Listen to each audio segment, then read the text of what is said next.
Okay, so next up we're going to hear from the first of our 2017 Next Generation Leaders, Eva Dyer. Eva's currently an assistant professor in the Department of Biomedical Engineering at Georgia Institute of Technology and Emory University. There she runs the Neural Data Science Lab, focused on developing new machine learning and data science approaches for analyzing and making sense of very large neural data sets. Before joining Georgia Tech, Eva was a research scientist in the Bayesian Behavior Lab at Northwestern University. She received her PhD in electrical and computer engineering from Rice University and her undergraduate degree from the University of Miami. So please join me in welcoming Eva.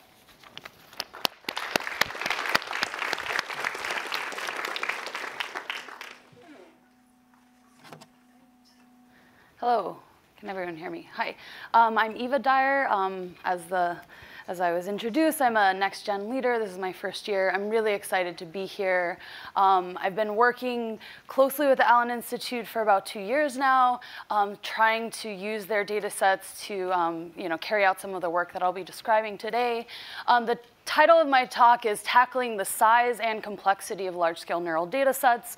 I've highlighted here size and complexity, and I'll kind of focus on both of these pieces of the sort of work that I'm doing. So mainly, when we have really large-scale neural data sets, how do we start to parse through them, build distributed and efficient pipelines for pulling out neural structures of interest from these large data sets.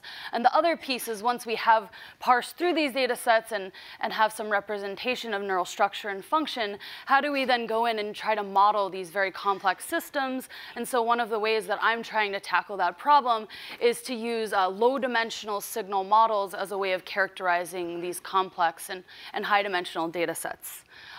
So with that, just to motivate the work. So advances in chemistry, optics, computing, the sorts of large-scale pipelines that the Allen Institute has really been pioneering has created what we could call a neural data deluge. So we're starting to generate massive amounts of data coming from the brain across multiple scales, and both structure and function. And so from these data sets, we now have to think about ways to really make sense of them and to characterize what's going on in the brain. And so the goal of my work is to try to use machine learning, computer vision, and image processing techniques to tackle this deluge of neural data that's coming out of these large-scale pipeline data collection systems. And so what I'm going to do is I'm going to quickly talk about 3 different types of data sets that I'm currently working on. And I think you'll hear also from Allen Institute scientists about ways that they're collecting these same sorts of data sets at scale. So the first one is electron microscopy, which you'll hear about a bit later.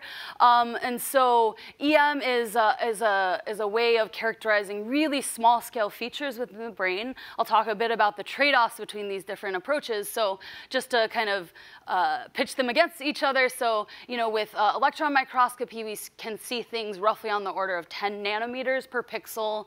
At this stage, it's still very challenging, but actually the Allen Institute is doing a great job of scaling up these EM systems to be able to basically map out about a cubic millimeter of tissue. And it takes roughly 3 months. I think Nuno was also saying that with their systems now, they estimate that mapping a cubic millimeter of tissue at this resolution will take about 6 months here. But it's still a very challenging problem, very time-consuming. And then the other part of this is out of those pipelines, it generates about 10 petabytes of image data. So it's a very large data sets. And what you can see are axons and dendrites, so the processes between cells. And in addition to that, see individual connections or the synapses between individual neurons. And so what we get out of these EM data sets are dense connectomes, meaning all-to-all connections between the neurons within that small volume of tissue. So in contrast to EM, there's also really exciting data sets that are being generated at the Allen and also at Genelia Farm, which I'm highlighting here. So So these are optical techniques which allow now whole brain imaging, but of course we always have trade-offs. So serial 2-photon tomography provides a way of mapping out maybe tens or hundreds of neurons and their connections, but at very large scales. So now in these cases, we have roughly like smaller than a micron resolution axially.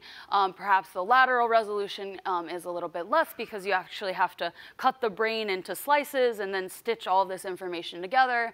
But at this stage, you can actually image an entire mouse brain with these techniques. So now we can scale things up to large volumes. But then the difference is that now we can only see sparse connectivity between different neurons. So because we can only label a small number of neurons within these data sets, this generates about a terabyte of data. And so here we can actually see local and global connections across an entire mouse brain. And so this is just an image from the Allen Institute's Mouse Connectivity Atlas, where you see injections being made into different parts of the brain, and then fluorescence basically gives you an indication of where connections in that brain area or the injection area are traveling to throughout the brain. And here's another picture from Janilia Farm using similar techniques to map out a smaller number of neurons, and you see just these very widespread connectivity patterns that go throughout the brain, even from a very small area of injection site. So in addition to these data sets, and I'll continue, I'll talk a bit more about our work in this area. So we've been working closely with Argonne National Lab to basically use X-rays. So before we heard about electrons and then light, and so using X-rays as a way of also mapping out brains. And so I'll focus on that a bit more in the sequel. So X-rays, just as with normal, when you go to the doctor and get an X-ray scan, we use X-rays to basically penetrate through larger volumes of tissue without having to section the brain in this case. And so right now we're achieving roughly smaller than a micron resolution. We're scaling this up now to entire mouse brains without having to section them. So there's a number of issues in being able to do this, but because we don't have to section, we can actually compute an entire mouse brain at roughly a micron resolution in about 6 hours. It's fully isotropic because we haven't had to slice it, and this generates roughly about 6 to 10 terabytes of image data. And what we can see is we can see all the cell bodies, blood vessels, and then we can now see large axons and dendrites. And so I'm going to kind of talk more about X-ray microtomography and my work in this area to develop pipelines for analyzing these types of data sets in a moment. So with all these new data sets that are now coming online, there's a number of things that we hope to get out of them. So we think that large-scale data sets can now provide new insights into the role of global circuits in computation. So rather than just seeing local circuits, if we can image an entire brain and the connectivity therein, can we say things about how computation is happening at a global scale? Things that I'm interested in are how we can use these different modalities to now study multi-scale organization of the brain by combining many different data sets, and also build whole brain models of disease, aging, and learning. And so with these data sets, we have a number of challenges that we have to overcome in terms of the actual data analysis. So one of the first challenges is that we need to actually parse through these data sets. And as I showed before, we're talking about terabytes or even petabytes of data. And so this is a major challenge. And so in my lab and in a lot of other places across the world, people are developing new distributed computing and optimization pipelines for trying to tackle these types of data sets. In addition, ways to reduce the dimensionality of the data, and then also thinking about smart ways of building algorithms that can really scale up to these large data sets as well. In addition to just parsing through the size of the data sets, as I alluded to earlier, we also have issues with being able to learn from these data sets. So in this case, we're interested in finding ways to encapsulate some high-dimensional data into some sort of lower dimensional structures or models, and then build efficient tools for optimization and ways to find these types of low-dimensional models from the data. And then another major challenge that we have, of course, is that in brain science, we often don't have as many labels on our data. So in contrast to the revolution in deep learning coming out of like computer vision fields where you have these large corpuses of labeled data from many different objects or images. In neuroscience, we often have the challenge of getting training data, and it's limited or is very expensive to collect. And so to tackle these sorts of problems, we have to think about ways of using unsupervised learning or using things like transfer learning, which basically takes labeled data in one domain and tries to transfer knowledge onto a new domain where you might not have as many labels. And so all of these sorts of approaches, I think, are more critical in biological applications and in neuroscience in contrast to other places where we have a lot of training data. So I'm going to talk about two major projects that I've been working on in my lab.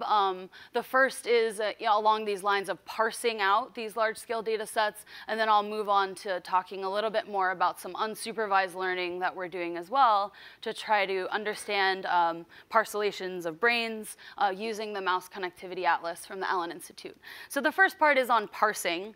And so first, I'll just start with a partial reconstruction that came out of our pipeline using X-ray microtomography. So what I'm showing here is the reconstruction from about a cubic millimeter of brain tissue in somatosensory cortex. This generates about 100 gigabytes of image data. And so what I'm showing here is the reconstruction of the vasculature, pulling out. So it's an unsectioned volume. We're able to get isotropic resolution and pull out all the vasculature actually quite easily with the pipeline. Finding cells and processes is a bit harder, but we can get really good maps of the vasculature. And then what I'm showing on top here are just reconstructed neurons that have been manually annotated. This is about a 200 by 200 micron little slice through the tissue. And the reason why I start with this is because in order to reconstruct all of these cell bodies takes a grad student or a postdoc in this case roughly about a week. And it's a very tedious process. I nearly got carpal tunnel. So it's really not a scalable solution to have humans go through and annotate these data sets. And so this really necessitates these sort of automated pipelines that will allow us to pull out these structures from the data set. And I'll show you some reconstructions in a few slides. And so just kind of going into the details of the data collection. So this is the sort of pipeline that we use to collect this X-ray microtomography data set. So as I said, we're working with scientists at Argonne National Lab. They have a massive particle accelerator, which is what's actually required to get these sorts of data sets in the amount of time that we would like to scale them up to collect these data sets quickly. And so it's similar to a normal X-ray that you get when you go to the doctor. You have incident X-ray source that basically hits the sample, and we're able to project, or we're actually able to collect a measurement which tells us how many of the X-rays are absorbed by the sample for a given angle. And so what we do is we rotate around the sample, and we collect many of these different measurements at different angles.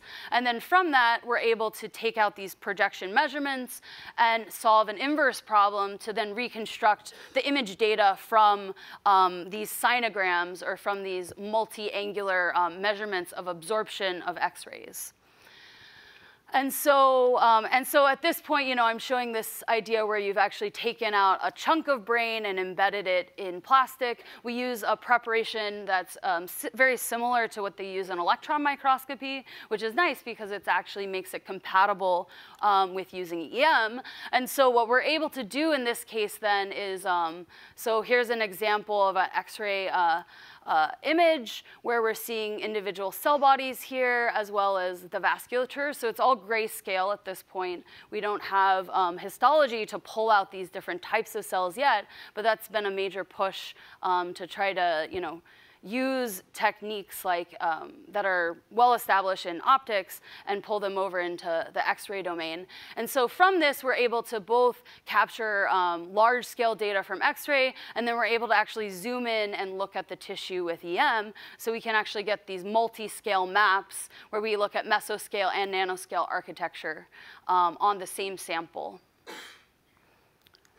And so the main component of the work that I've done along this or in this project is to basically develop a pipeline for analyzing these data sets, for segmenting out the vasculature, for also detecting cell bodies, even in the case where you have like highly overlapping structures. And so we've basically built this pipeline.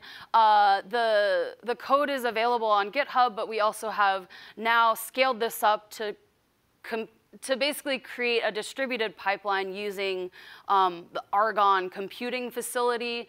And so all of these methods are actually available to the community through partnered user proposals with Argonne National Lab. So we've already started to work with teams like Nuno's team here at Allen to be able to run different samples through the X-ray pipeline and get out data. And so the name of the pipeline is called X-Brain. Like I said, it consists of methods for segmentation for cell detection, so finding the centroid and radii of cells. And also we have methods to optimize the pipeline, so learning from some amount of training data, and hopefully, as I discussed before, this idea of transfer learning, the methods that we've developed are relatively general in the sense that we can apply them to new instruments through this sort of optimization framework. And so this is a final reconstruction coming out of the pipeline. So this is the same sample that I showed before, but now we've actually filled in the rest of the sample with all of the detected cell bodies within the sample, just kind of some cool visualization to zoom in, and you can actually see these nice kind of three-dimensional distributions of neurons. I've also developed tools to be able to quickly go through the sample and then quantify things like the cellular densities in 3D, and then also compute distances between cells or between cells and vessels. So it's really just a kind of flexible framework for quantifying the underlying neuroanatomy once you've applied these segmentation algorithms at scale. And these are some maps of like the cellular densities in 3D and the final detected cell bodies that we pull out of the pipeline. So in addition, we've started to extend this now to try to map the Mylo architecture of the brain. So from different samples, we're now tracking individual myelinated axons. These are just a small subset of axons that were actually traced manually, but we're now scaling out our algorithms to do similar things. And so now I get to show like a really fun movie. So these are some reconstructions now where we've tried to scale this up to an entire brain. So this is most of a mouse brain. This is about 1 micron resolution. This generates about 10 terabytes or 16 terabytes, I think, of data. And so now we're doing like a fly-through of the mouse brain. You can see there's still a lot of issues with certain artifacts, and so part of my job is to figure out how we can reliably either reconstruct axons. So these are like blood vessels. We're now entering into hippocampus here. So how can we actually still pull out all of the neural structures of interest, even in light of some of these different X-ray artifacts? So yeah, so moving through the brain, this is all of the tomographic reconstruction. This is a fully unsectioned mouse brain, so that's pretty exciting. And now we have some cerebellum. And so now we're doing, this is just like looking at a sagittal reconstruction. It's pretty cool. And the cool thing about X-ray, as with EM, is that you see all of the structures. So it's a bit overwhelming, actually, when you're able to see all of these axons and processes. So now just kind of zooming in a bit more, we can see axon bundles, which are these like larger white structures, all the vasculature coming through. And in some cases, so this is still something we're working on, but as you kind of zoom in a bit more, okay, it's a little bit pixelated here. But in certain parts of the brain, we're able to see individual cell bodies. So one of the challenges still for us is to be able to do an entire brain and see all. So here we're actually seeing like individual cells over here popping through. But yes, it's a it's a pretty overwhelming picture of the brain at this scale. And so another project that I'm spearheading in my lab is we're using this same technique to now map out projections between cortex and thalamus. And so we're taking smaller slices of the brain where we can actually see things with good resolution. And so this is just a slice through, where here we're seeing all 6 layers of cortex, and then axonal or myelinated axons that are coming from thalamus. So I believe that this is like roughly like TRN over here, and then coming through into the cortex. And so we're interested in seeing how far we can get in terms of mapping out individual projections between different brain areas. And then the idea is to then zoom in with electron microscopy on sources and targets and kind of couple all these things together. And so we've also been working a bit with Allen Institute scientists. So this is a poster at SFN from last year with Nuno and Clay Reed. And so basically what they're interested in doing is linking structure and function, so aligning calcium imaging data sets with electron microscopy. And so they're using X-ray, which is shown here, just an maximum intensity projection of the X-ray, to basically serve as an intermediate linkage between the EM and the calcium imaging data sets. And so we found that our methods are pretty easy to apply and scale onto these different instruments and across different X-ray data sets. All right, so with that, I'm going to jump into another piece of the research. And so this is now thinking about ways that we can develop machine learning algorithms to basically extract information from these types of data sets, so using these sorts of low-dimensional models. And so what I'll tell you about is some work that we've been doing on the Mouse Connectivity Atlas. Basically, the idea that I'm really excited about pursuing in my lab is this idea of data-driven parcellation. So how can we use different data sets? In this case, we're using the Connectivity Atlas, so long-range connections, as a basis for dividing the brain automatically. So the Allen Institute has done an amazing job of creating these atlases that are based upon many different modalities. Kind of traditional atlases are usually using things like Nissl or cytoarchitecture, but using connectivity patterns also gives us another kind of dimension to solve this problem. And so my goal is to use these connectivity atlases to figure out a way of automatically dividing the brain into areas. And so as I kind of described before, we have injections made into different parts of the brain, and then we're able to look at connectivity patterns from those as a basis for potentially clustering the brain. So the way that we do it is we basically use the data set kind of indiscriminately. So what we do is we collect many different experiments of injections into different parts of the brain. These are using both wild-type animals as well as crelines. And so for a given voxel in space, we can basically build up a feature vector which says how much fluorescence or how many projections, what is the density of projections into that voxel across many different experiments. And this, if we have T experiments, basically produce a T-dimensional feature vector of projection densities. And so, so we can basically then from that use the Allen software development kit to basically create a big matrix, which is T experiments by N voxels. So N voxel, we want to cluster over the voxel space, and we want to use all of the different injections in the data set as a basis for clustering. Here I've just kind of created a schematic where I'm looking at somatosensory voxels in the thalamus, and then also voxels in the thalamus that kind of correspond to motor nuclei. So you can actually see this really nice division just visually between these different nuclei based upon their injection patterns. And so our goal is to basically be able to split up this matrix using unsupervised learning techniques, so just clustering it to start.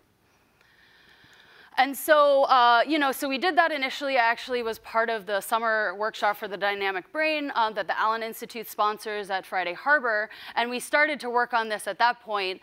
And so, you can get some pretty nice results. But the challenge actually is that many of these rows and columns are uninformative, either due to them being outlier voxels, or in some cases, there can be a lot of redundancy in it as well. So if we want to scale this up to an entire brain, we actually have to solve this really large clustering problem. And so we were interested in figuring out ways if we could either remove the redundancy and also remove outliers that kind of make our inference procedure or our clustering more challenging in the end. So our objective, so I actually developed a number of kind of large-scale techniques during my PhD for using this idea of subset selection to adaptively find informative columns within a matrix that can help you either find clusters or do things like principal components analysis using a smaller number of data points. And so our goal then is to apply these sorts of techniques to kind of pull out informative columns from these matrices. And so this is just a sort of preliminary result. OK, so what I'm showing here, actually, we can look more just at these two columns here. So what I'm showing is the adjusted RAND index based upon a clustering that we find of these matrices relative to the ground truth provided by the Allen Institute's atlas. And so what I'm showing here is our clustering performance if we use a random subset of voxels from this matrix, so 50,000 voxels. And we're getting, at this point, an ARI of about 0.2, which seems not great, but we have ideas that perhaps, with using the new CCF, where they've kind of redivided the thalamus, we might actually see more improvement in these clustering results. We're talking to neuroanatomists that study the thalamus, and they seem to suggest that the clusters look pretty reasonable, but I think that there's some perturbation of these boundaries, across animals that might be taking place. And so really, a goal of mine is to further characterize these sorts of ideas and really validate the results. And so here what I'm showing is, if I cluster using random 50,000 voxels, and then over here on the right, I'm showing the output of our algorithm, where we use something called incomplete Cholesky decomposition. We have a really efficient way of doing it, so you don't have to see the full matrix. You can actually do this on a subset of the matrix. And here, I'm only using 500 voxels from the thalamus to solve our clustering problem. So what this is showing you is that we can actually get better clustering results relative to the ground truth atlas using only 500 data points in comparison to 50,000. And I will say, although I didn't show it here, if you just use the whole data set to this clustering, you get an even worse ARI. So there's something going on which is kind of interesting, where using subsampling and these sort of large data techniques in this context actually help to improve the overall clustering and parcellation performance. And then doing it in this way, you have a much simpler problem to solve in the end. So these are still preliminary results, but I'm really excited to kind of push this forward with Institute scientists. And so after we form a parcellation, so after we cluster the brain, then we can just ask simple questions like, what was the injection, what was the source of an injection that produced the maximum response in the given cluster that I found? And so we can do a little bit of stuff to try to infer the sources relative to the targets that you found in this unsupervised learning framework.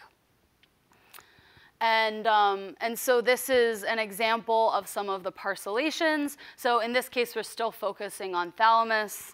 And so now we're doing a fly-through of the clusters. So these are just coronal sections. And so, yeah, some interesting results being able to apply these techniques to the mouse connectivity atlas. And so one thing that we did pull out of these data sets is if you use this idea like I described, so here we're just looking at the clusters that we identified, and then we're able to map it back to the source injections that sort of maximize these clusters. And so something we're interested in looking at is ideas of topography. So here we're seeing kind of a nice progression between, this tan, purple, or green cluster, and we see a similar preservation in the actual distances and the structure of those sources if we map them back to their cortical sources relative to the thalamic targets. and just some pretty pictures. So other ways of visualizing this in 3D, where we're also still seeing this kind of nice topography of connections coming through TRN and then going into these different nuclei. Okay, so with that being said, one of the ways that we're currently thinking about the brain is, or when I talk about being able to parcellate the brain in this way, is we're assuming that the brain, these different brain areas can be defined by discrete boundaries, right? So I could use a cluster-based model to divide the brain into different areas with these discrete boundaries. So one of the things that I'm excited about doing is to use multimodal data, so use, not just projection information, but also use things like NISL or ISH or other types of genetic-based data to now see whether or not this discrete boundary assumption is indeed true.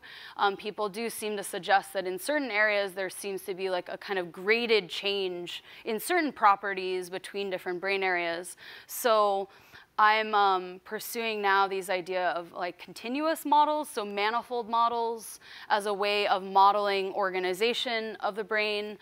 In addition, the main topic of my thesis was actually on using unions of subspaces. So now instead of having a single low-dimensional model to describe the data, you actually have a mixture of these subspaces or mixture models, which could be a mixture of continuous and discrete sort of objects as a way of characterizing brain structure across these different modalities. So, this is this. Oh, I have this pretty picture here. Okay, I forgot to use that. So this is the idea of like having a single subspace. So things like PCA provide you a good way of encapsulating data structure in a single linear subspace. Manifolds are these smooth nonlinear structures within the data. This is the, representing clusters, right, as these kind of discrete objects. And then unions of subspaces is a generalization of PCA, where you now have more than one subspace to explain your data. And so also along these same lines, of using these kind of nonlinear and mixture models for describing structure and data, I'm also working on a few different projects in using this for characterizing functional activity of data sets. And so here, if we just think about looking at the firing rate of a population of neurons across time, a kind of powerful new set of tools, or I guess like discoveries, has been that if you look at these types of neuron by time matrices, they actually are indeed low rank. So they live on a low dimensional subspace. And so, one of the things that I've been doing in my lab is thinking about, so as you now increase the number of neurons over which you can actually sample, so you get more and more neurons in your field of view. So with these massive recordings, you can now maybe perhaps no longer model them with a single low-dimensional subspace or a single low-rank model, but instead you need to move to these kind of mixtures of subspaces as a way of characterizing different subsets of these neural populations. So we're currently applying these sorts of ideas to really large-scale neural activity as well. So the take-home messages of the talk. So I talked about these ideas of analyzing these large-scale neural data sets requires both algorithms for parsing large data sets, and I talked a lot about X-ray kind of as an example of what we're doing along these lines for segmentation, and then also building low-dimensional models for learning from the data. I didn't have much time to talk about our work in optimization, but we see new techniques for optimization kind of as a way of enabling both of these different aims. And so this diagram is kind of showing this idea of like, typically you parse your data, you feed that into some sort of learning algorithm. Optimization is kind of, feeding into both, but we're also then interested in kind of completing this loop where we now take, some of the things that we've been able to learn and see if we can improve our algorithms for parsing the data as well. And so, of course, all of this couldn't be done without, an enormous team of collaborators. And so I've been working. So my postdoc supervisor, Conrad Cording, was, a big part of a lot of this work, especially like the X-ray and some of these ideas of brain parcellation. I'm also working closely with Judy Prasad at University of Chicago, who was actually my teammate at the summer workshop for the dynamic brain. And we've been working very closely after that, so it was really a transformative event for both of us because now we are close collaborators. We're also working on some of like the big data pipelines with folks at Hopkins, so Josh Vogelstein and also Will Gray-Ron Call, who's working a lot on this microns project that I think you'll hear about later. And then all of our collaborators at Argonne, kind of led by Bobby Kasturi, who was brought on. Basically, Argonne hadn't been doing brain science before, so he's really leading a lot of these neuroscience efforts at Argonne National Lab. And then this is my lab now, so we're called the NERDS Lab, the Neural Data Science Lab, and we're at Georgia Tech, and these are some of the grad students in the lab and also an undergrad. And then, of course, this all wouldn't have happened without all of the big data. And so we, it's really amazing what folks are doing here at Allen to create these large, massive data sets and make them available. And I feel really lucky to have had the chance to, be a part of all this. So, so these are some of the data collaborators. We have, on the X-ray side, folks from Argonne, EM, we're working with Nuno and also Clay Reed here, also Wei-Chung Allen Lee at Harvard, and then working with a few folks here on some of the mouse brain connectivity atlases, as well as Saskia on the functional imaging front, and some folks at Baylor and University of Chicago as well. So yeah, I'll open it up for any questions. Thank you.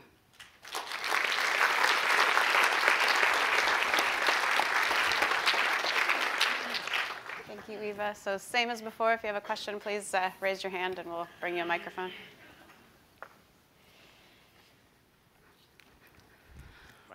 Yeah, I just have a question about the when you do the subsampling and improve your clustering. In that case, I mean, you then kind of went on to say that you don't think that there are these discrete clusters per se in that data set. So how much of the improvement that you're getting is because you are kind of discretizing your clusters? And so how do you evaluate your clustering in that case to know that what you're getting is not just like more discretization at the expense of kind of accuracy of the distribution of the projections? So that's a really great question. I mean, so part of what I didn't really describe is, so we subsample the data, right? And then we're effectively clustering on this smaller subset. And then we need to fill in the sort of missing entries, so things that we haven't actually included into our clustering model. So kind of implicitly, we're building in a sort of spatial regularization where we, for the missing data samples, we're kind of like giving them the label of data points that are their nearest neighbors effectively. So in that sense, we are building in some amount of like smoothness into our model, which I think is part of the reason why we're able to get better clustering results, because we don't see these sort of like spurious, mislabeled voxels any longer, right, by filling this in. But yeah, I mean, your question about, I later talked about, are things actually discrete? We are making the assumption, at least when we're validating the algorithms, that there is some sort of ground truth annotation of these different nuclei that should have some meaningful structure to them that we can compare against. But I think it's yet to be seen whether or not by like looking across these multiple dimensions of the structure and anatomy, or even looking at function as well, whether or not we'll see a different picture. So, but yeah, just to validate things, we're still kind of assuming that there are these discrete boundaries. Hopefully that answered. Emma, did you had a chance to compare your results from the micro CT with the analysis of the Allen Institute data to see if they would give you similar projection patterns? Oh, you're like with respect to mouse, yeah, to the mouse connectivity atlas stuff versus the X-ray. Yeah. So being able to use X-ray to parcellate, or follow these myelinated bundles and compare them with what you. That's a really that's a really cool idea. That's something that I'm excited about doing. So, you know, right now we're using relatively simple tracing algorithms for following the axons coming from thalamus to cortex. But we do see these very discrete kind of pathways. So it's similar to DTI in the sense where you can see like different structures to the pathways that these axons are taking. And so one idea would be to use the mouse connectivity atlas as a way of enforcing some regularization or a prior when we're solving these segmentation problems to basically say, like, I know kind of the rough way that these pathways need to move based upon, the fluorescence and the tracing data. So yeah, that's a cool idea that I think would be a nice way of actually using the sorts of data sets that you guys have here to be able to help solve other problems in different modalities. I was wondering how often, or if you're always implementing your algorithms within one data set from one lab, or if you are trying to compare data coming from different labs, and how you've been able to address that data might look different coming from different labs. Yeah, that's a great question. So we are working on algorithms now for transfer learning, where you would have training data on one modality or data from one lab and then try to apply it onto a new data set that might have different noise properties or slightly different illumination. So that's something that still we're working on.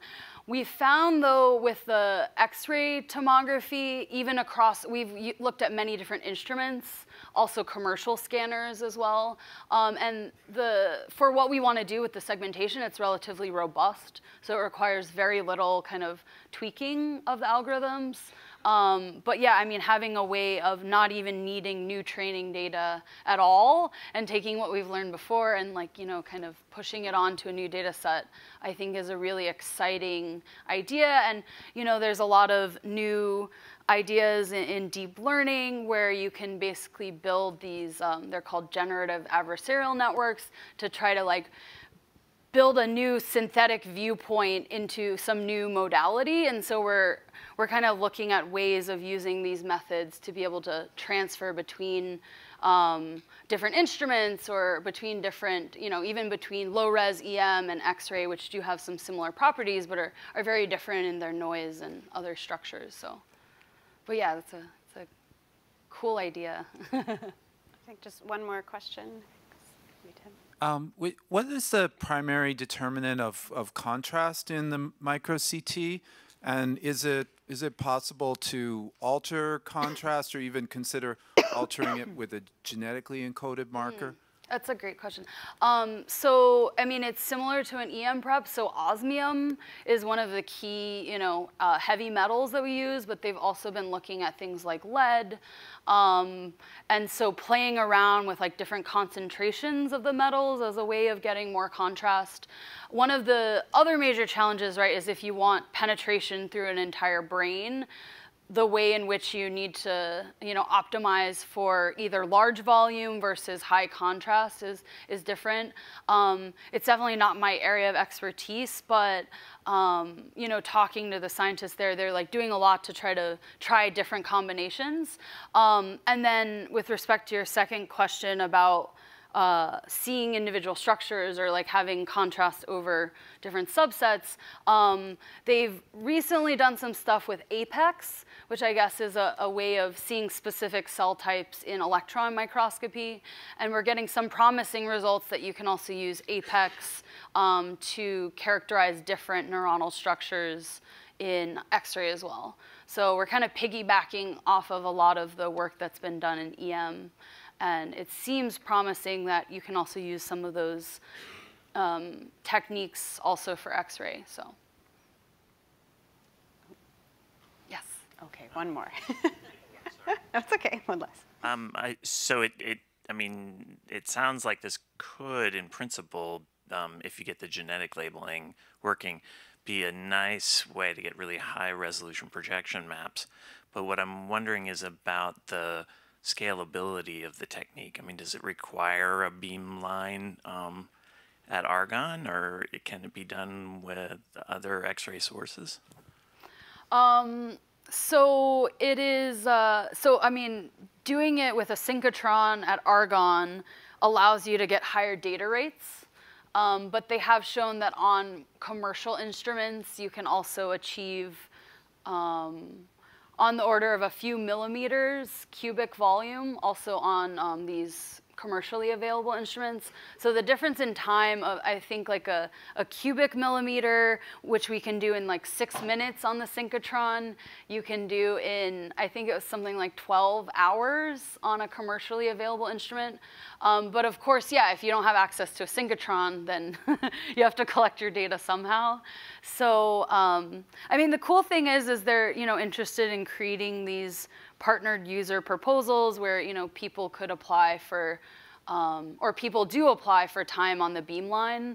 And so, you know, it provides a way of still getting access to those instruments. But yeah, I mean, I think depending on the question you want to ask, maybe a commercial scanner would be sufficient for capturing the data that you need as well. So, yeah. Okay, can we thank Eva one more time for that great talk?